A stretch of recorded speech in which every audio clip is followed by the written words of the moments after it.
Swaley Villa Online TV, we are going to having a special or exclusive interview today with the Tricia. Tricia, she is a reporter for the USA Today. She's an investigative reporter from USA Today. Tricia, welcome to a show. Thank you so much for having me.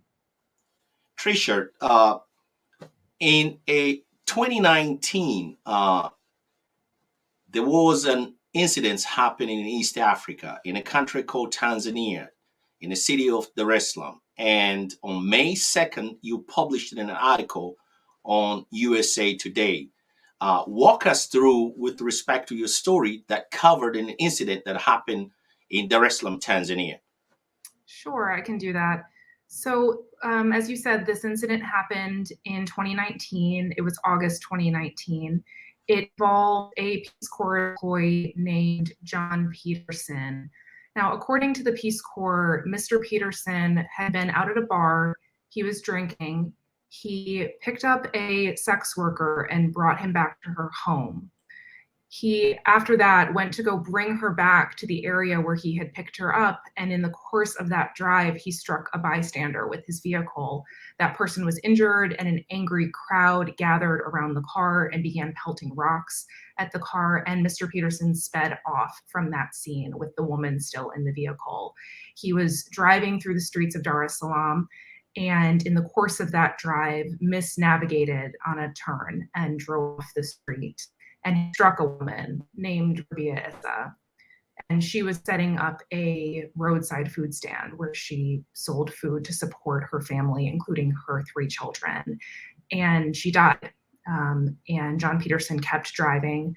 The woman who was in the vehicle with him leapt from the vehicle at some point, and he ultimately hit a pole and came to a stop. So that is what happened in that incident. And yeah, the name again of the woman who died was Rabia Issa. She was a 47-year-old mother of 3. Very good indeed. Let me take these conversations now back to Mr. Peterson. Now he's where is his whereabouts with respect to investigation that you have done so far and published on the USA Today? Can you just share with us where is Mr. Peterson as we speak now? He's back in the United States, is my understanding, but I don't have any specific information about, where he specifically is. After this incident, he was brought back to the United States by the U.S. government. Actually, the day that the incident happened, he was medically evacuated. I can tell you a little bit more about him. He, had worked for the Peace Corps in Tanzania since 2017. He was the director of management and operations, so a pretty high level position in Tanzania. He's a former Peace Corps volunteer himself. He had served in Africa and had worked for the Peace Corps in Africa in the 90s, in Togo and in South Africa, then taken a break and then came back and was working for the Peace Corps again in 2017 when this incident happened. So the incidents happened in Dar es Salaam under the circumstances that you have just alluded. And our viewers, listeners would like to know about the due process. Is anything that you have learned during your investigations? Is any due process that was conducted or investigations was done with respect to the incidents that happened in 2019? Sure. What we know about what happened in Tanzania is that on the day that this happened, right after Mr. Peterson crashed his car into that pole, he was taken into custody by the police. He was taken to a police station in Dar es Salaam. He was released from that police station to receive medical attention. I should say this is according to the Peace Corps Inspector General, which is an internal watchdog at the Peace Corps that's investigated this. So they have said that he was taken into custody. He refused to take a breathalyzer. He was released to receive medical attention, and then he was medically evacuated by the US government that same day. So he was on a plane and back to the United States that day. He was medically evacuated before he could be charged by Tanzanian authorities. That is what the Peace Corps has said about this. We don't really know anything else about due process in Tanzania other than he left the country before he, could have been charged. In the United States, this was investigated, like I said, by the Inspector General, and the case was referred to the Department of Justice. But the US Department of Justice declined to prosecute the case. They said that they didn't have jurisdiction over this incident. So as of right now, Mr. Peterson has not faced any criminal liability, any criminal charges for what happened. Okay, so now let's move these conversations to the Tanzanian embassy here in Washington D.C. Have you done any Have you make any phone call? Let me put it this way, to the Tanzanian embassy in Washington D.C. here in the United States, just to find out about where do we stand with respect to the whole these cases that has been happening since 2019. Yeah, we did reach out to the embassy in DC. They referred us to officials in Tanzania. They said that it would be better for us to speak to them since this incident happened in Tanzania. So we did reach out to those government officials in Tanzania to ask them for comment, and we have not heard back. So we haven't actually heard anything from the Tanzanian government about this incident. So, what about the family now? And we have learned that Ms. left the children back home. Who's taking care of them? And what about the children back home? Have you contact them? And Yeah, we were able to connect with Rabia Issa's family. Mhm. She had 3 children, as I mentioned, and also siblings who, were very close with her. She had moved to Dar es Salaam to make a better life for her family, and several of her relatives had followed, and so she was kind of the center of her family there, and she was the primary breadwinner, and really supporting not just her children, but several of her relatives and their children, and so her death left a gaping hole for that family. They told us that they were devastated emotionally and financially by this loss.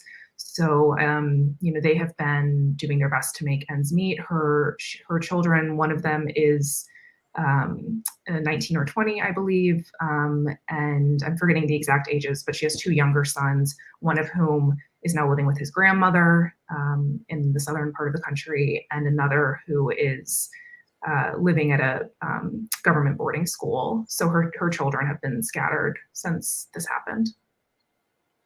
So, with respect to the law and authorities back home, you were directed by the Tanzanian embassy in Washington D.C. to reach out to the top authorities back home.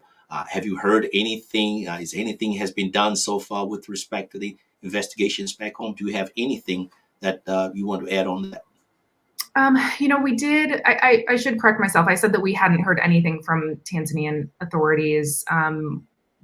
We haven't heard back from some of the federal or some of the authorities in the Tanzanian government that we reached out to.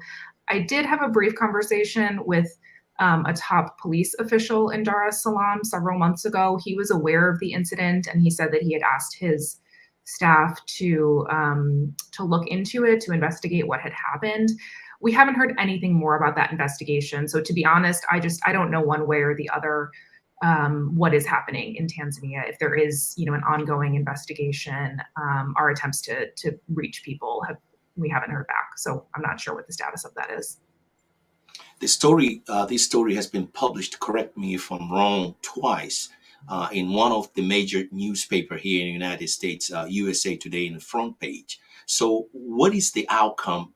Let me say, with respect to the report that you have published yourself as a correct me if I'm wrong. You're a lead writer. Walk us through in that area. You mean what in terms of the response locally has been? Yeah. Yes, ma'am. Yeah, there was a really large response when we first published this article, in particular among the community of former Peace Corps volunteers.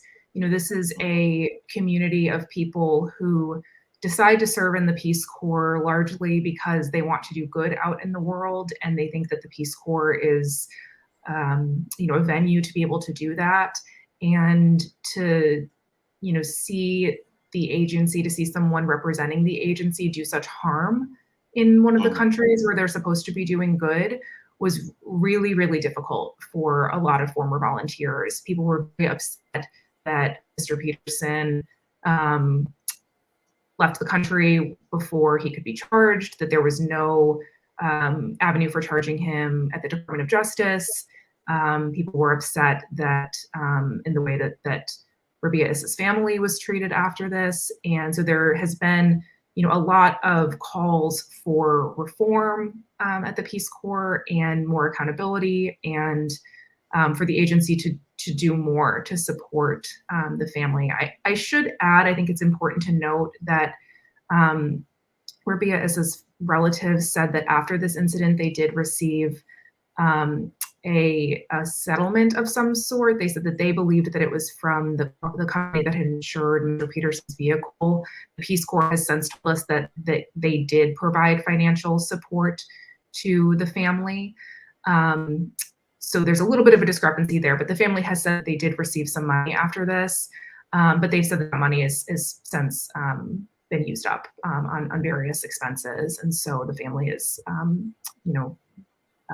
very, very poor at this point. They've told us, and so there's a lot of anger about her family and their struggles right now. There's a lot of angers and they are struggling right now. And only you have just mentioned that the Peace Corps community, they have contributed a lot of comments once they're heard about these stories. As we know that these agencies is under the federal government, the U.S. State Department. So we've seen a lot of compensation, a huge amount of compensations here in America when something like this happen.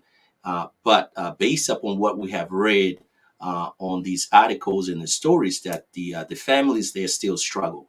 So have you tried to reach the U.S. Congress, and what have you heard from them? Walk us through in that area. There hasn't been very much response from Congress. We have reached out to some members of Congress, and they're aware of the article. There are pieces of legislation for Congress right now for reauthorizing the Peace Corps, but there's not been anything kind of specific in response to this case. One of the things that is on the table that has been discussed is increasing the amount that that can be given as a settlement in these sorts of cases. There is a cap on how much can be given. I don't believe that cap was reached in this case. I don't have those numbers in front of me, but there has been some discussion about whether there should be legislation kind of guiding how settlements like this are handled. But we haven't yet to see any sort of movement on that out of Congress. Let me bring you back again here in the United States with respect to the Tanzanian embassy. Do they really understand or have any knowledge the significant importance of this case? Walk me through why they are not involved 100%, and then they push you back to go and speak with the person back home in Africa instead of them to be the liaison that will lead you in assisting you to get more information and to bring awareness about this case. I'm really not sure. I think that would, probably be a question for them. What they said was that because this incident happened in Tanzania, that we should talk to the authorities in Tanzania. So we've kind of followed that. I'm not sure, why there hasn't been more response from them. Let's wind up this discussion by asking you, what is your last word now with respect to the investigation that you have done so far? I guess I would say that I am grateful that we were able to shed light on this incident. This happened in 2019, and really no one knew about it. And it was shocking to me when I heard about this incident and then began going down the path to report and confirm what had happened. Shocking and saddening that this was not already known. And I know that a lot of readers, and especially people in the peace community, feel the same way. And so, I'm grateful that we were able to shed light on this. I think that there's more to understand about what happened, and we're continuing to report. So stay tuned. We'll hopefully be continuing to share more details about this. Thank you very much, Tricia, for joining with us and spending time speaking with the Swahiliville Online TV. You're welcome to coming back again once you have more information with respect to these case, what's going on here in America and also back home. Thank you very much for taking your time. Absolutely. Thanks for having me. Thank you.